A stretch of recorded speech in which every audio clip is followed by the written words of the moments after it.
O evento aqui está algo que começa 3 anos passar, uma ideia que me tem para basta anos.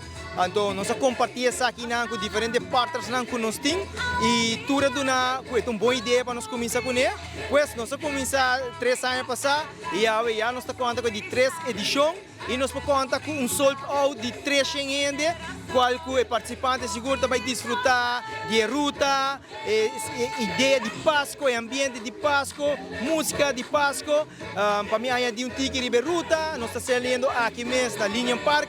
Nós estamos street da Lombok Banilama, daí nós estamos ter o Renaissance Marketplace, e nós estamos vindo aqui arriba e nós terminamos aqui, uma de música, uma que nós temos que comer, que beber, e também nós temos diferentes door prices. Correto, está open, está para qualquer idade, chiquito até grande, o qual que nós queremos estar mirando que durante a ano tem diferentes carreiras de toda idade, mas aqui nós excluímos uma idade, toda idade, de chiquito até grande, para nós queremos família bem junto e participar de um evento de cana, conversar, enjoy.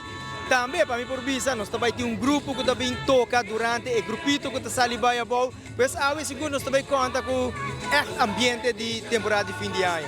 Nós queremos invitar a abo que está seguindo nós, que está nós, que segura 2026. Nós também para de 4 edições e queda pendente para 2025, uma que nós também temos de 5 anos. Já acaba planeando um evento hope mais grande que o ambiente seguro tem 2026 e segundo grande evento 2027, uma que nós primeira para nós fazer hope mais grande.